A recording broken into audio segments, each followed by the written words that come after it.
नहमदुहु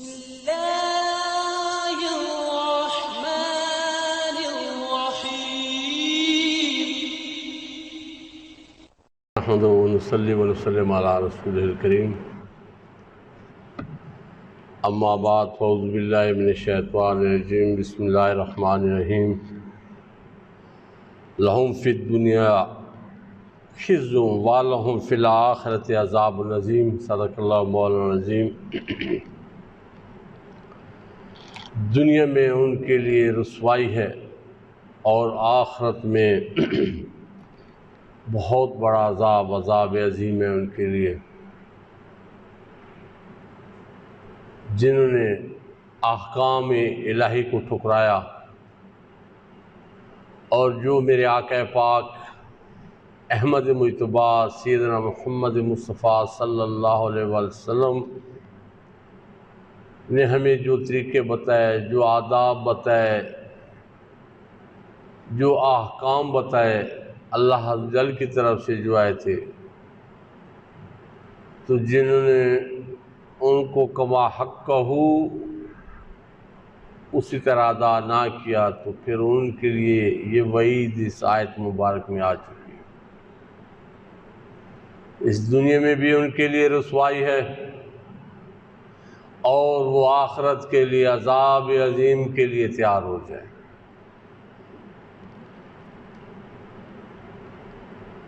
ये जो अमर बिन मारूफ और नही अनिल मुनकर है कि इस उम्मत के लिए ये फ़र्ज़ है कि वो अच्छाइयों की तरफ दावत दे, अच्छाई का हुक्म दे और बुराई से रोके।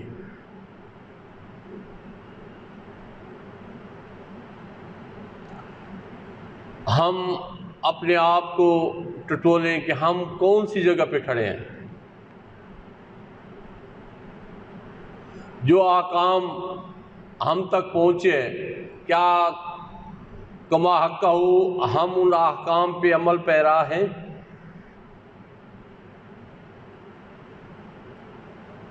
इतने आजकल तो तशवीशनाक हालात हैं कि अगर एक बच्चा दीन के लिए वालिदैन मदरसे में भेजते हैं, मस्जिद में भेजते हैं और दीन सीखने के लिए, और उस दौरान अगर वह उस्ताद उस पर कोई सख्ती करता है तो जो वालिदैन हैं वो उस्ताद के साथ हद कर देते हैं।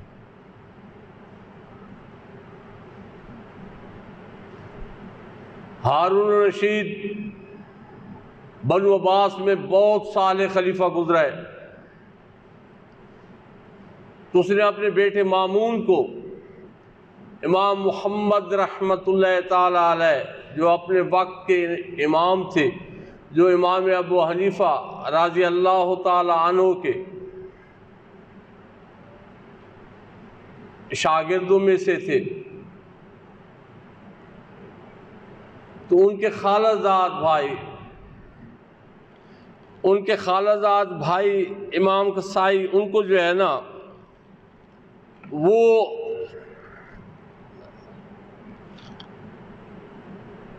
हारून रशीद ने मामून को उनके पास भेजा पढ़ने के लिए।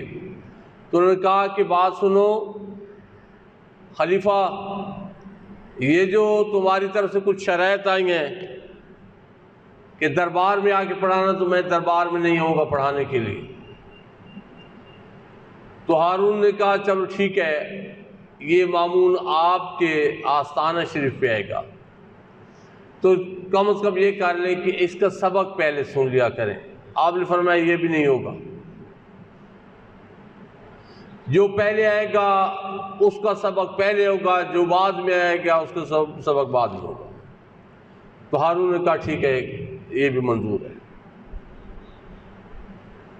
तो एक दिन शहजादा उधर पढ़ रहा था, शहजादा, तो हारून का गुजर हुआ, ये घोड़े पे सवार था, जा रहा था, तो उस वक्त इमाम किसाई वुज़ू कर रहे थे और मामून वुज़ू करा रहा था। इसने वो लोटा पकड़ा हुआ था तो इमाम साहब अपने पाँव धो रहे थे, ऊपर पानी डाल रहा था। तो हारून ने जूं ही देखा गज़बनाक हो गया और जोर से ताज़ियाना अपने बेटे को मारा, शहजादे को जोर से एक थप्पड़ मारा। कोई बदबख्त, ये रब्बुल आलमीन ने तुझे दो हाथ दिए, एक के साथ पानी गिरा और दूसरे हाथ इसके साथ उस्ताद के पाँव धो।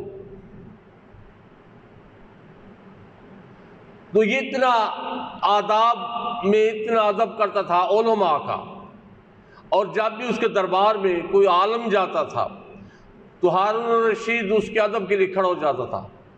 तो जितने वजीर वगैरह थे तो उन्होंने कहा कि बादशाह सलामत, आप इस तरह ना किया करें, ये जो बादशाह का जो है ना एक आवाम के ऊपर दबदबा होता है वो ख़त्म हो जाएगा अगर आप इस तरह उठेंगे।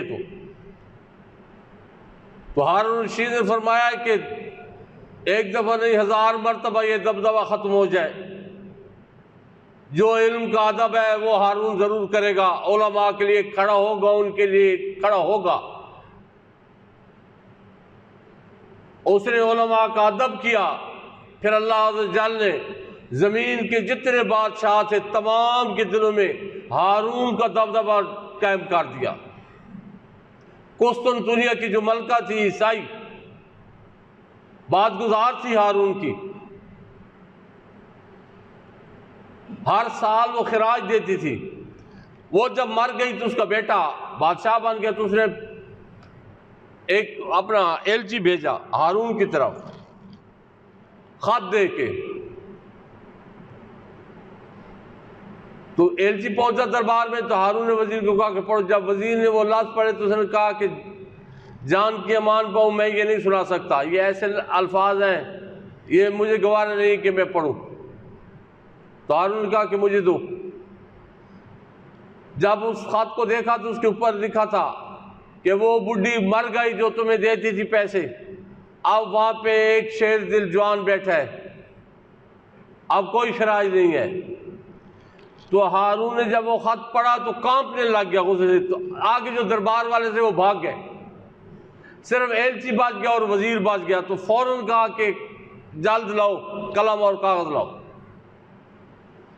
लाया गया तो उसके ऊपर उसने जो लिखा अमीर उल मोमिनीन हारून और रशीद की तरफ से कुस्तुनतुनिया के कुत्ते को कि बहुत जल्द ये खत पहुंचते ही हारून लश्कर के साथ पहुंच जाएगा और तुम्हें इस खत का जवाब वहां पे मिलेगा, मैं लफ्जों से इसका जवाब नहीं दूंगा। और एलची को कहा कि ये ले जाओ और दौड़ो यहां से, और साथ ही लश्कर तैयार करके रवाना हो गया।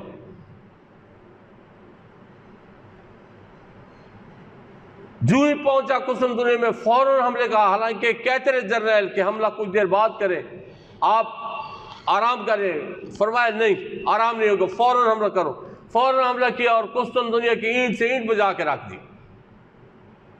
वो ईसाई जो था गिरफ्तार होकर बादशाह आ गया, आके कदमों में डाल दिया।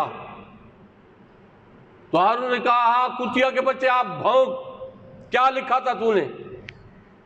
तो माफिया मांगने लग गया कि आपने इतना अरसा पहले भी हम पे करम नवाजी की है, एक दफा माफ कर दें। खानदान नबूवत में साथ क्योंकि था, बनी हाशिम था, तो रहम वाला जज्बा था, तो माफ कर दिया। और लश्कर को लेके फौरन वापस हुआ। अभी कुछ थोड़ा ही सफर तय किया कि पीछे से एलची ने आके कहा कि वो बादशाह फिर बिगड़ गया, कहता है कि नहीं वो गलती से मुझे शिकस्त हो गई है। लश्कर को फिर वापस किया और दोबारा फिर हमला कर दिया और फिर उसको शिकस्त हुई और दूसरी दफा फिर माफ कर दिया। तो क्या था, इल्म का अदब किया, उलमा का अदब किया। जब उलमा का अदब किया तो अल्लाह ताला अज़्ज़ ने जमीन के तमाम बादशाहों पे उसकी हैबत को कायम कर दिया। बड़े बड़े जो बादशाह थे हारून का नाम सुन के थर थराते थे। आज हमारे बच्चे को इल्म के लिए मामूली सी उस्ताद फ़कत कुरान का इल्म या हदीस का इल्म, फ़कत उस्ताद मामूली सी सरजनिश करे वालिदैन बिगड़ जाते हैं। तो ऐसे बच्चे ने क्या पढ़ना है या उसने आगे पढ़ के क्या होना है? ये जितने बड़े बड़े लोग गुजरे हैं, आप इनकी तारीखें उठा के देख लें। जब भी किसी इनाम का उनको मुस्तहिक करार दिया जाता तो वो हमेशा कहते पहले मेरे उस्ताद कहना, पहले मेरे उस्ताद, क्योंकि ये इस मुकाम पे जो मैं पहुंचूं ये मेरे उस्ताद की मेहनत है, ये मेरे उस्ताद की शफकत है। आप अलामा साहब को देख लें, डॉक्टर मोहम्मद इकबाल रहमतुल्लाह ताला अलैह को, आप फरमाते हैं मैं एक तनूर पे खड़ा था रोटियां लेने के लिए, और मेरे उस्ताद एक पाँव मेरा ऊपर था और एक नीचे जूता उतरा हुआ था। तो मैंने अपने उस्ताद को नूर मोहम्मद रहमतुल्लाह ताला अलैह को देखा कि वो सामान उठाए हुए जा रहे हैं, तो मैं भाग गया और मुझे भूल गया कि पाँव में दूसरे जूता मैंने पहने या नहीं पहना। अपने उस्ताद से सामान ले लिया और जहाँ पे उन्होंने पहुँचना था वहाँ पे पहुँचा, वहाँ मुझे पता चला कि मेरा एक जूता नहीं है। उस्ताद का जब अदब किया तो नाम कायम और दायम है, और क़यामत तक नाम कायम और दायम होगा। तो इसलिए जहाँ भी मामला दीन के हों, जब हम बच्चों को भेजते हैं मदारिस में, तो कभी भी बच्चे के लिए उस्ताद के पास शिकायत लेके ना जाए कि आपने इसकी सरजनिश क्यों की है, आपने इसको मारा क्यों है। जो उस्ताद है कभी भी जाती किसी रंजिश पे उसको नहीं मारेगा। जब भी उसको सरजनिश करेगा, उसके साथ गुस्सा करेगा, तो फ़कत कुरान के लिए करेगा या हदीस मुबारका के लिए करेगा। जब बच्चा तवज्जो नहीं देगा तो उस्ताद पे लाजिम है कि उसको हर तरीके से समझाए। उस बच्चे की शख्सियत बननी है। और असातिज़ा के लिए भी इसी तरह है। जो लोग, जितने बच्चे यूनिवर्सिटीज़ में पढ़ते हैं, कॉलेजेस में पढ़ते हैं, स्कूल्स में पढ़ते हैं, उनके लिए भी यही है कि जब उस्ताद का अदब करेंगे, जितने उस्ताद का अदब करेंगे उतनी उन पर करम नवाजी होगी।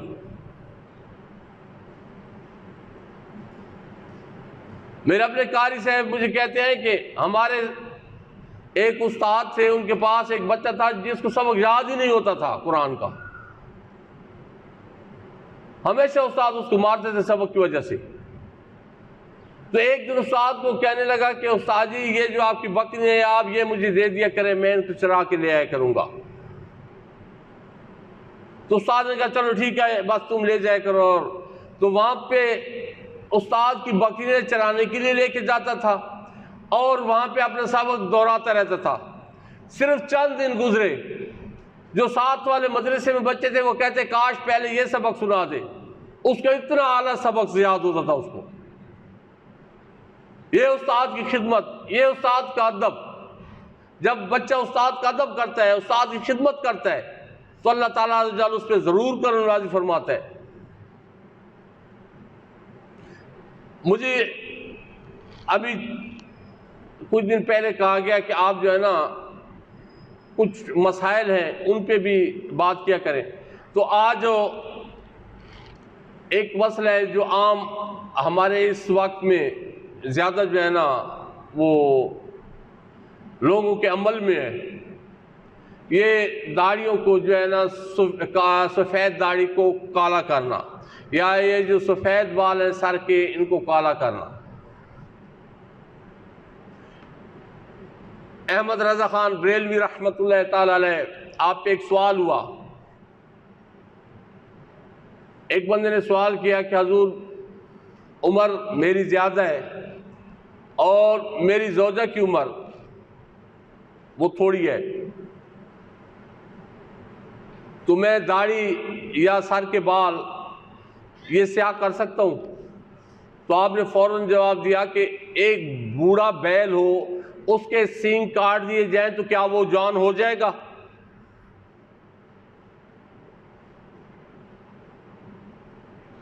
आपने फिर सवाल करने वाले को जब उसने सवाल किया कि क्या कोई गुंजाइश है इसमें बाल स्याह करने के लिए, आपने फिर स्याह खिजाब के रद्द में 6 अहादीस मुबारका बयान की है। जो अपने बाल काले करते हैं या अपनी दाढ़ियाँ सफ़ेद उम्र के साथ सफ़ेद हो गई हैं और वो काली करते हैं, तो उनकी वईद में आपने फिर 6 हदीस मुबारका बयान कर दी कि स्याह खिजाब स्याह या इसकी मिसाल आप फरमाते हैं कि हराम है। ठीक है ना, ये हराम है। और मुस्लिम शरीफ की आप हदीस मुबारक का हवाला देते हैं, इस सफ़ेदी को बदल दो, मतलब यह है कि ये जो सफ़ेद बाल हैं इनको बदल दो और स्याही के पास ना जाओ। मतलब यह है कि सफ़ेद बालों को बदल दो लेकिन स्याही की तरफ ना जाओ, उनको काला ना करो। फिर आगे फिर एक हदीस मुबारक का हवाला दिया है कि जो मुसलमान दाढ़ी को जर्द करता है, अपने बालों को जर्द करता है, वो मोमिन है। और जो सुर्ख करता है, आप फरमाते हैं, वो मुस्लिम है। यह आप हदीस मुबारक का हवाला दे रहे हैं। और जो काला करता है वो काफिर है, क्योंकि आपने हवाला दिया आगे कि सबसे जो पहले दाढ़ी को काला किया ये फिरौन ने किया था। अपने वजीर हामान को कहा था कि ऐसा महलूल तैयार करो ताकि मेरे ये बाल काले हो जाए, और सबसे पहले काले बाल, स्याह बाल ये फिरौन ने किए थे। सुनन निसाई शरीफ की आगे जो है ना हदीस मुबारक के फिर आपने हवाला दिया, कुछ लोग आएंगे कि स्याह खिजाब करेंगे जैसे जंगली कबूतरों के पोटे, वो जन्नत की खुशबू ना सूंघेंगे। सुनन निसाई का ये हवाला आपने दिया है, वो जन्नत की खुशबू नहीं सूंघेंगे। फिर मजमा ज़ुबैद में से आपने बयान किए ये आगे 2 हदीसें हैं, जो स्याह खिजाब करे अल्लाह ताला रोज़ क़यामत उसका मुंह काला करेगा। ये मजमा ज़ुबैद की हदीस मुबारक का आपने हवाला दिया है। चौथी हदीस पाक है, ज़र्द खिजाब मोमिन का है, सुर्ख खिजाब मुस्लिम का, और स्याह खिजाब काफिर का है। 5वीं हदीस मुबारक मजमा ज़ुबैद की ये भी, अल्लाह अज़्ज़ व जल दुश्मन रखता है। लफ्जों पे गौर करें, अल्लाह अज़्ज़ व जल दुश्मन रखता है बुढ़े कौवे को, इंसानियत से भी निकाल दिया बुढ़े कौवे को, जो अपने बाल काले करता है, अपनी दाढ़ी को काला करता है, इंसानियत से भी निकाल दिया गया है कि अल्लाह ताला अज़्ज़ व जल बुढ़े कौवे को दुश्मन रखता है। 6ठी हदीस मुबारक, सबसे पहले जिसने स्याह खिजाब किया फिरौन था। देखो फिरौन किस में डूबा, नील में, दरिया नील में डूबा था, और ये भी नीलगू में ही डूबेंगे। और केमिकल आप उसमें देखें, जितने भी ये आजकल आ रहे हैं खिजाब आ रहे हैं, ये ऐसे केमिकल आ रहे हैं जो बालों को उनके कलर तब्दील कर देते हैं, काला कर देते हैं। तो लोगों को जो ज़्यादा हो रहा है हार्ट का मसला, एक वजह ये भी है, एक केमिकल एक वजह ये भी है। और बहुत सारी बीमारियां हैं जिनमें स्किन की जो है ना डिजीज़ है, और हार्ट का मसला भी, कि जो बंदा ये इस्तेमाल करता है वो इस तरह का मर्ज में मुब्तला हो सकता है। फिर सवाल हुआ कि कहीं पे कोई जायज़ भी है कि काली दाढ़ी, तो इमाम अहमद रज़ा खान बरेलवी रहमतुल्लाह तआला फरमाते हैं हाँ जायज़ है, क्योंकि सवाल करने वाले ने सवाल किया था कि जिस वक्त इमाम हुसैन रज़ी अल्लाह तआला अन्हु शहीद हुए थे तो उनकी दाढ़ी काली थी, तो आपने फरमाया इमाम हुसैन रज़ी अल्लाह तआला अन्हु और अब्दुल्ला बिन उमर रज़ी अल्लाह तआला अन्हुमा, आप मुजाहिद थे, आप दाढ़ियाँ काली करते थे। मुजाहिद के लिए जायज़ है, अब भी जायज़ है। अफवाज पाकिस्तान में जो भी हैं, पाकिस्तान डिफेंस फोर्सेस के साथ जिस तरह का उनका रिलेशन है, वो अपनी दाढ़ियाँ भी काली कर सकते हैं, अपने बाल भी काले कर सकते हैं। पुलिस का इदारा है, ये भी कर सकते हैं, ये भी डिफेंस में आता है। तो इनके लिए इजाज़त है, शरीयत मुताहरा इनको इजाज़त देती है। और इजाज़त क्यों देती है? ताकि ये बूढ़े ना लगे, दुश्मन के सामने जब आए तो ये जवान लगे। और मुजाहिद के लिए तो ये भी है कि वो अपनी लुब्बे जो अंडर हेयर है ये और नाखन अपनी मूंछें ये 40 दिन तक, इससे ज्यादा भी अगर बढ़ गई है तो मुजाहिद के लिए जायज है। आजकल शऊर ये देख लें, असल में मामला ये है, बाद उलमा उन्होंने भी काली दाढ़ियां क्यों हैं। बरसगीर पाक व हिंद में हम जो तकलीद कर रहे हैं मसलक के हनफी की, इमाम अहमद रजा खान बरेलवी रहमतुल्लाह अलैह को सामने रखते हुए, तो आपके जो है ना, आप पे जो सवाल हुए, फिर आगे जो उनके जवाबात थे, आपने 6 अहादीस मुबारक के साथ इसको रद्द किया है। स्याह खिजाब को आपने रद्द किया है, बल्कि इस हद तक कि जर्द खिजाब मोमिन की अलामत है, सुर्ख खिजाब मुस्लिम की, और स्याह खिजाब काफिर की अलामत है। तो अल्लाह ताला अज़्ज़ व जल हमें दीन मतीन समझने की और उस पर अमल की तौफीक अता फरमाए। वमा अलैना इल्लल बलाग।